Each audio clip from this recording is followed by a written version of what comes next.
పార్వతీపురం, మన్యం జిల్లా గుమలక్ష్మీపురం, ఇక కురుపాం, సీతమ్మపేట మండలాల ఏజెన్సీ ప్రాంతాల్లో మాత్రమే దొరికే విప్ప పువ్వు గిరిజనులకు ఒక ఆర్థిక వనరుగా చెప్పవచ్చు. అయితే ఈ పువ్వును సేకరించడం అంత సులువైన పని కాదని, తెల్లవారేసరికి అటవీ ప్రాంతంలోకి వెళ్లి ఈ పువ్వులని ఏరుకొని గ్రామంలోకి తీసుకొచ్చి కొద్ది రోజులు ఎండబెట్టాలని, అలా ఎండబెట్టిన పువ్వులో పచ్చిదనమంతా పోయాక ఆ పువ్వుని నిల్వ చేస్తామని గిరిజనులు చెప్తున్నారు.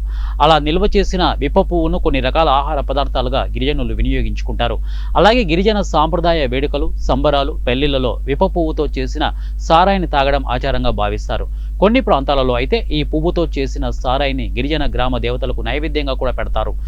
ఇక విప్పగింజల నుండి తీసిన నూనెను గిరిజనులు వంట కోసం కూడా వాడతారు. అలాగే ఈ నూనెను చర్మ రక్షణ తైలాంగా, కీళ్ళ నొప్పులకు మర్దనగా, ఇక వనస్పతి, సబ్బులు, కొవ్వొత్తులు తదితర ఉత్పత్తుల్లో కూడా వినియోగిస్తారు. నేషనల్ ఆయిల్ సీడ్స్ మరియు వెజిటబుల్ డెవలప్మెంట్ బోర్డు వారు విప్ప ఉత్పత్తులు పెంచడానికి పథకాలు అమలు చేస్తున్నప్పటికీ అవి ఆశించిన స్థాయిలో లేవని గిరిజనులు అంటున్నారు. ఆ పశువులు దూరంగా తోలేసి మళ్ళీ 7 గంటల నుంచి స్టార్ట్ చేస్తామండి ఏరడము. ఏరేసి ఆ ఇప్పు తెచ్చి ఆరబెట్టి మళ్ళీ ఈడేసి మళ్ళీ రోజు మళ్ళీ ఎండబెడతామండి. 2 రోజులకి ఎండుతాయండి అవి. అవి తెచ్చి మేము కొద్దిగా బాగు చేసి ఆహారం కూడా వాడుకుంటుంటామండి. అవి మామూలుగా ఈ గిట్టుబాటు ధరగానే వస్తే సావుకారులు కొనుక్కుంటే ఇచ్చేస్తుంటామండి వాళ్ళకి. అన్నీ తినలేం కదా అనేసి.